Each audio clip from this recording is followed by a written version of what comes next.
Et salut à tous les amis, c'est CryptoPartage, c'est un plaisir de vous retrouver pour cette vidéo d'analyse du 28 novembre 2021. J'espère que vous portez tous et toutes très bien. J'ai pas fait de vidéo hier, petite journée off, mais vous inquiétez pas, on reprend le rythme d'une vidéo par jour dès aujourd'hui. Avec, vous le voyez à l'écran, le BTC 54 200 $ à peu près. Donc voilà, toujours pas de gros rebond qui se met en place, hein. On a bottom aux alentours des 53 500, je vous le rappelle, hein, si vous avez loupé ça. Du côté des altcoins, on peut noter la performance d'Ethereum, hein, qui arrive pour l'instant à maintenir son support fatidique à 4000 $, donc ça c'est plutôt positif. Et du côté du reste des alts, hein, c'est plutôt une correction, hein, comme ce que fait le BTC. On a, si je devais citer quelques alts rapidement, Solana sous les 200 $, Polkadot aussi qui a pris pas mal cher, hein, depuis son ATH, hein, 33 $, le BNB sous les 600 $, Atom Cosmos aussi commence à prendre vraiment cher, 26 $.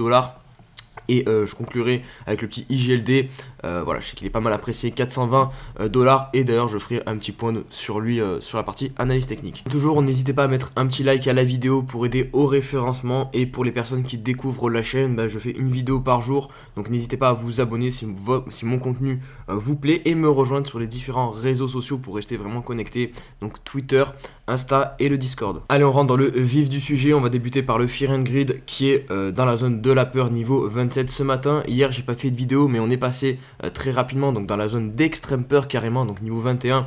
Et vous voyez ces niveaux, c'est des niveaux en général sur le Fear and Greed où on pose des bottoms sur le BTC. C'est ce qui s'est passé le 28 septembre 2021 où on a posé notre bottom à 40K. Vous voyez, on est exactement au même niveau. Donc voilà, on va pas commencer à dire forcément, ça veut dire qu'on va poser un bottom. Non, regardez par exemple si on prend la correction durant tout l'été, on a été très longtemps dans l'extrême fear avant de poser le vrai bottom.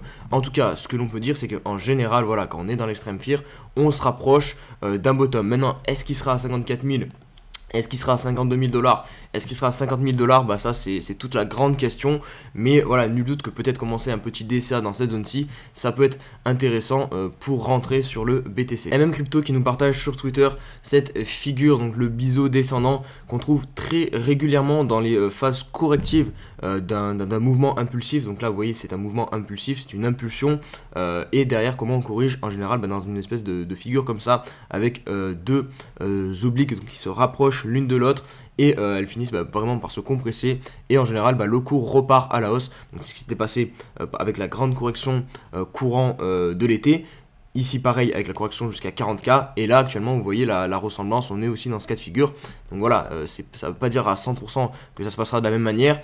On peut avoir trouvé le top de toute cette vague d'impulsion finalement, et rentrer dans une vague, enfin maintenant dans une correction beaucoup plus prononcée. C'est une possibilité, mais c'est vrai que souvent on corrige comme ça et on arrive à repartir par le haut, donc c'est quelque chose de plutôt positif. L'analyse on-chain qui est toujours plutôt positive aussi, avec ce tweet que nous partage Mathieu, donc c'est le nombre d'adresses qui possèdent au minimum encore un bitcoin sur l'adresse. Donc vous le voyez, on a eu une phase généralement corrective numéro 1 qui était la correction en fait pendant l'été. Regardez, on était revenu chercher les 30K, donc on avait eu énormément de whales qui avaient déchargé à ce moment-là avant de réaccumuler sur toute la montée. Et là, on a trouvé aux alentours des 65K, 70K, une petite baisse. Et lui il compare ça à ce qui s'était passé en 2020, parce qu'on avait eu un scénario finalement similaire. Alors la baisse est beaucoup moins significative sur le cours du BTC. Là vous avez le cours du BTC en gris, donc on avait une baisse beaucoup moins significative. Mais ce qui est très intéressant de noter, c'est la quatrième phase où vous voyez les adresses recommencent à augmenter. Le nombre d'adresses avec plus de 1 BTC recommence à augmenter. Et vous voyez là ça augmente vraiment fortement. Donc ça prouve encore qu'il y a de l'accumulation et que les whales ne sont pas décidés à vendre. Allez, on va passer aux news et on va débuter par celle-ci qui est la plus importante, et pourtant elle n'a rien à voir en théorie avec les crypto-monnaies. C'est le Covid-19, donc le nouveau variant Omicron dont je vous ai parlé dans la dernière vidéo, hein, lorsqu'on avait eu le petit crash là sur BTC qui nous a mené à 53 500 $. Alors on a mis comme bouc émissaire cette news. Maintenant le truc c'est que souvent avec les news et les corrections, tout le temps en fait quand vous avez une correction, vous remarquerez à chaque fois on va trouver une news pour justifier la correction, alors que la plupart du temps en fait une correction c'est juste parce que voilà il y a des personnes qui prennent des profits. En tout cas c'est ce que je pense.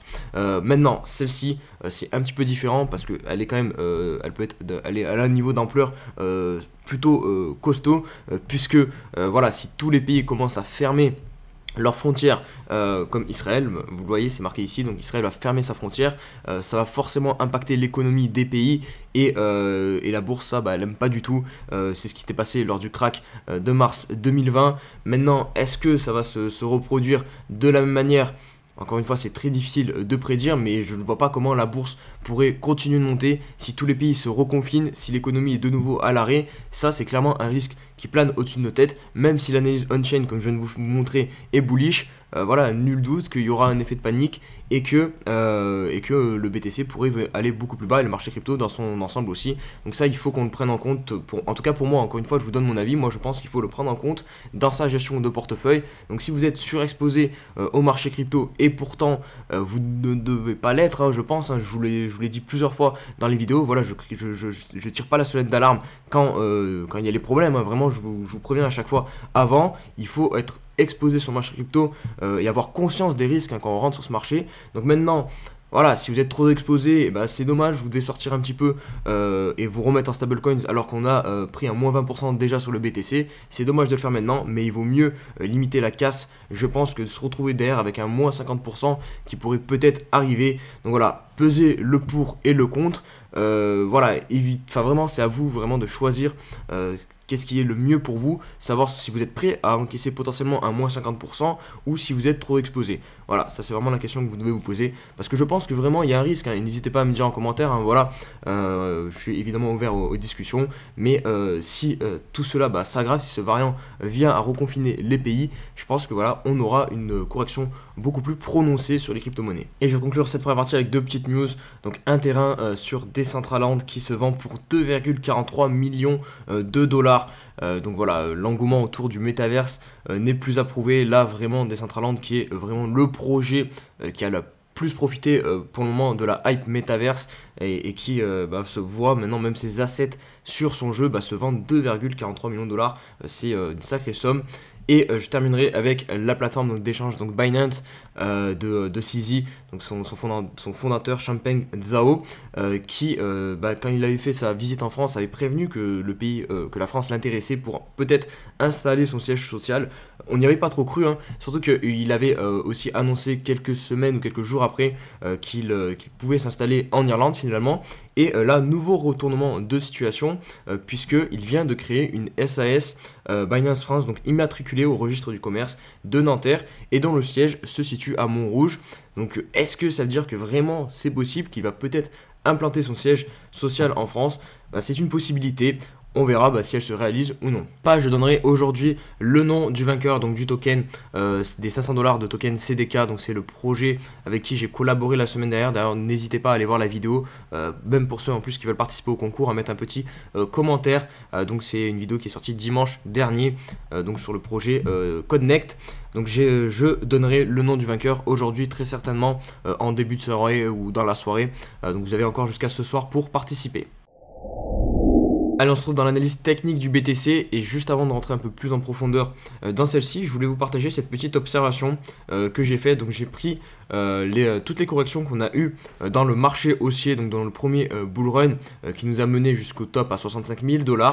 J'ai pris en termes de durée, et vous le voyez, par exemple la plus grosse correction qu'on a eue, donc celle de janvier de 2021, on a eu 19 jours de correction avant de trouver notre bottom, ensuite 8 jours et ensuite 13 jours avant à chaque fois de repartir. J'ai fait la même chose pour ce mouvement haussier. On a la correction qui nous a mené à 40K qui a duré 23 jours, celle de 65 à environ 57 qui a été assez courte, 9 jours, et celle qui est en cours, on est à 17 jours. Donc vous le voyez, on est plus ou moins dans la moyenne, hein, finalement, en sachant que la plus longue ça a été celle-ci, 23 jours. Donc pour l'instant, on reste dans une moyenne qui ne peut, par exemple, ne pas remettre en question le mouvement haussier qu'on a ici, hein, de fond, hein. C'est ça le plus important. Hop, je me suis trompé de flèche. Hop, voilà, c'est ça le plus important, préserver le mouvement haussier de fond. Donc pour le moment, on peut penser que c'est juste une correction comme le reste, hein, et puis même si je pense qu'en termes de pourcentage, on doit être sur un moins 20, moins 25%, et c'est des corrections similaires à ce que l'on a connu durant toute cette montée. Donc pour le moment, si on prend juste d'un point de vue technique, la correction, elle ressemble aux autres corrections. Allez, on se positionne sur le weekly maintenant, histoire d'avoir une vue un peu plus lointaine de la situation sur le BTC. C'est important dans ces moments de prendre du recul. Donc pour l'instant on va enchaîner notre deuxième semaine de baisse, hein. Ça m'étonnerait qu'on réussisse à clôturer ce soir au-dessus de 60 000 $, à peu près 59 000 et quelques dollars pour avoir une bougie verte. Donc 2 semaines de baisse, c'est ce que l'on avait connu aussi, regardez, consécutivement pendant la correction de janvier. D'ailleurs on était reparti, mais en tout cas on arrive sur la zone de l'EMA 21 et aussi cette grosse zone que bah voilà, tout le monde parle des 50 000, 52 000, 53 000 $ qui pourraient servir de bottom parfait.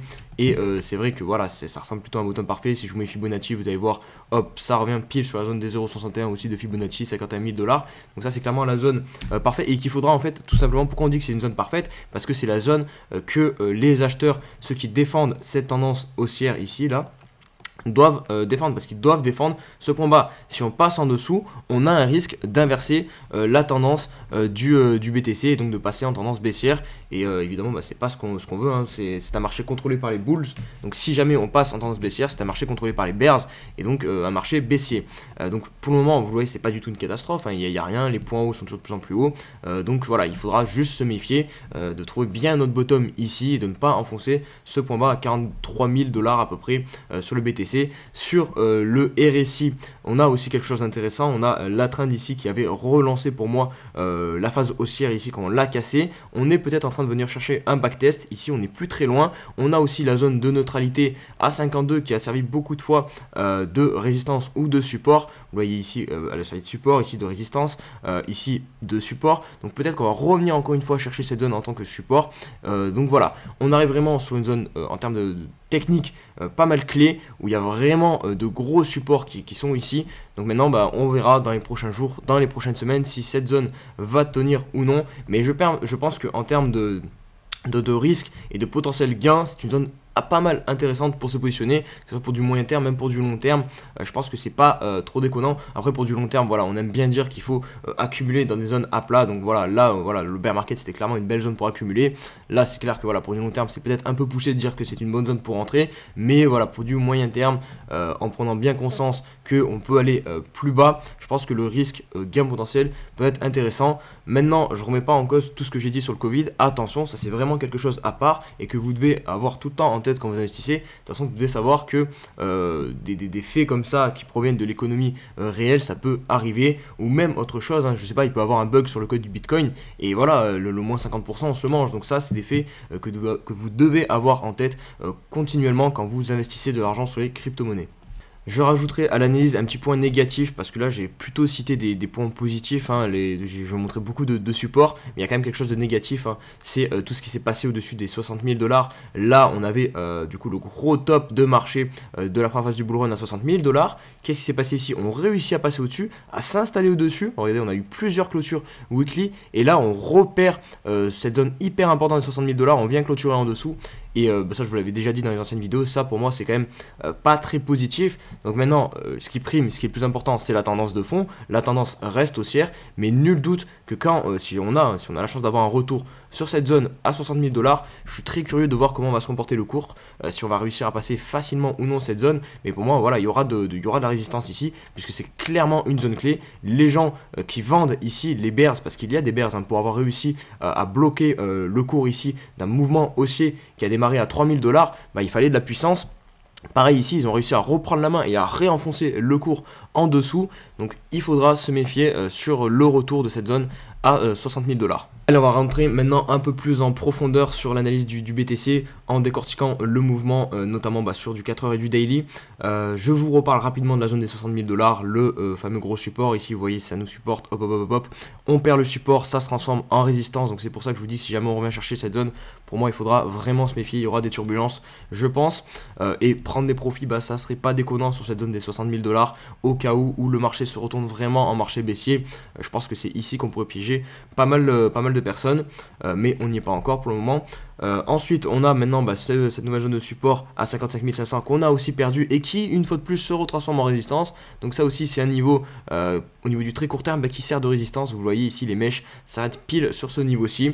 On a maintenant en support le niveau des 53 500 $ qu'on est venu chercher ici et qu'on était aussi venu chercher dans la montée ici pendant le mois de octobre. Donc pour le moment on n'a pas de divergence à noter sur le RSI sur le 4 heures, donc pas forcément de signe de bottom. On est en train de ranger donc entre cet ancien support à 55 500 et le support à 53 500. Voilà, j'ai pas de boule de cristal, je peux pas vous dire de quel côté on partira. En théorie, si on se place du côté du long terme, donc sur du weekly, du mensuel, on a plus de chances de partir à la hausse puisque c'est une tendance de fond qui est haussière. Maintenant, si on se positionne sur du 4 heures, on a plus de chances, ou sur du daily, de partir à la baisse puisqu'on est dans une tendance baissière.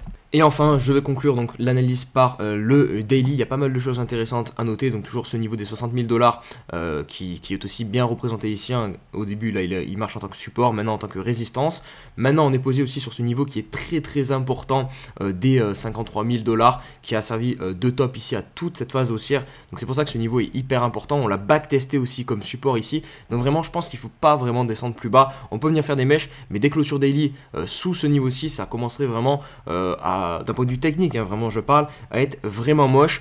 On a aussi la trend de tout le mouvement haussier qui a débuté début juillet, qui est très proche, hein. On est très proche aussi de venir la retester.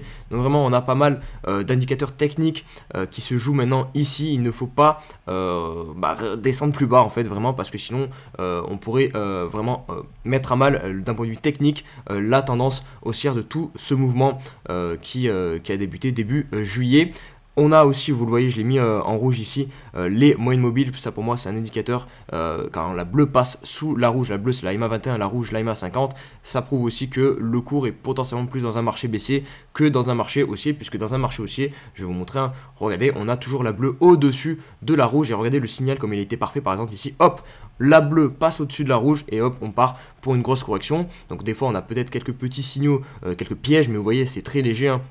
Quand vraiment la bleue est vraiment en dessous de la rouge, on est vraiment dans un marché baissier. Donc là voilà, on a eu un petit piège, donc attention ce qui pourrait se passer ici aussi. On n'est pas loin de voir la bleue passer sous la rouge. Donc vraiment il faut une réaction du BTC assez rapidement, je dirais, ou du moins ne pas perdre cette zone des 53 000 dollars, vraiment ne pas s'installer plus bas. Au niveau du RSI, je fais un petit point rapide. On avait aussi évidemment la divergence ici entre, vous voyez, ce point-ci et ce point-ci. Là hop, je vous montre rapidement, ici le point est plus bas que celui-ci, donc ici on a une divergence. Maintenant, donc ce que je veux voir, c'est venir casser cette trend, et je pense que là on pourra aussi avoir un nouveau signal haussier très intéressant sur le BTC, d'une belle reprise haussière. Donc à venir. Donc voilà pour le petit point analyse technique sur le BTC. J'ai été assez long, mais vu que j'ai pas fait de vidéo hier, voilà, je me suis dit je vais me rattraper aujourd'hui, refaire bien un point complet sur la situation du Bitcoin, voilà, avec le fondamental aussi que j'ai mis dans la première partie de vidéo. J'espère que ça vous aura plu. Je vais faire un petit point rapide sur les altcoins, mais je vais pas trop faire durer la vidéo longtemps, donc on se retrouve très rapidement sur les alt. Allez, on se retrouve pour l'analyse des alts. Je vais être assez rapide, hein, parce que la vidéo est déjà assez longue. Donc Ethereum, on a toujours ce niveau des 4000 dollars. C'est le niveau à se garder en tête en ce moment. Vous voyez, on revient le tester. Pour l'instant, les mèches ici sont rachetées sur ce niveau. On arrive à le garder. Je vous montre rapidement la situation sur du 4 heures. Puisque on a finalement un range compris entre 4000 dollars et 4400 dollars. Là, c'était le piège technique, hein, dont il fallait se méfier. Voilà, ça c'est le problème des breakouts, hein. Souvent on a des pièges techniques ici, hop, on fait semblant de sortir du range, finalement on réintègre. Donc là c'est un petit piège qu'on a eu sur Ethereum, mais pour l'instant Ethereum, tant que c'est au-dessus de 4000 dollars, voilà, c'est pas forcément inquiétant. On se rapproche aussi de la trend du début du mouvement qui a débuté fin de l'été, hein, comme sur le BTC. Donc il n'y a plus grand chose pour venir la chercher. Donc voilà, il ne faut pas non plus trop tarder dans cette zone pour l'Ether. Un petit point rapide sur l'IGLD, hein, depuis son fameux top à 550 dollars, on est en train de corriger. Donc je sais que voilà, beaucoup de personnes veulent savoir si on a trouvé le bottom ou non. En tout cas sur le daily, on se rapproche de la EMA 21. Le RSI est aussi bien en train de dégonfler, bientôt un retour dans la zone de neutralité. Sur le 4 heures, c'est là parce que sur le daily pour l'instant on ne peut pas du tout affirmer qu'on a trouvé un bottom, hein. C'est sur le 4 heures qu'il va falloir regarder, et même sur le 4 heures on ne peut pas l'affirmer encore, mais on a enfin une réaction. Maintenant ce que je veux voir, c'est un creux supérieur à celui-ci, et là on pourra par exemple rentrer ici. Voilà, vous aurez un W, hop, une ligne de coup, et là vous pourrez rentrer avec un peu plus de certitude. Mais pour le moment voilà, on peut juste se baser sur des faits techniques. On sait que les 0,101 de Fibonacci en général, voilà, c'est un niveau où on vient rebondir. Donc est-ce que le support a été trouvé ici? C'est possible. On a aussi les moyennes mobiles qui sont en train de se remettre à plat, on est posé dessus. Donc voilà, sur du très court terme on peut avoir trouvé le bottom. Maintenant il faudra des confirmations haussières, comme par exemple casser cette trend, ou comme je viens de vous montrer, faire un double creux ascendant. Du côté du jeton de crypto.com, la même situation, on a notre top pour l'instant juste en dessous des 1$. On est potentiellement soit en train de faire en fait au final un piège haussier, on fait croire aux personnes qui sont bulls que le cours repart, et finalement non, on fait un dead cat bounce, au final un rebond du chat mort. Donc les deux niveaux à surveiller pour qu'on ait une reprise haussière, c'est 0,80, une reprise baissière, ça sera une clôture en dessous des 0,65$. Et je vais conclure par le petit lit entry, puisque je le trouve pas dégueu. Regardez, une belle phase de consolidation ici, et on est en train de break un niveau très important au niveau des 6$. Attention encore une fois au fake out, mais pour ceux qui jouent les cassures de résistance, c'est un niveau intéressant pour se positionner, je pense ici, cette cassure de résistance, donc sur le lit. Je vais conclure la vidéo ici, désolé, je ne vais pas faire de questions d'abonnés parce que là la vidéo va être beaucoup trop longue, mais vous inquiétez pas, dès demain je reprends le rythme habituel. Passez un très bon dimanche, on se dit à demain, allez, ciao ciao.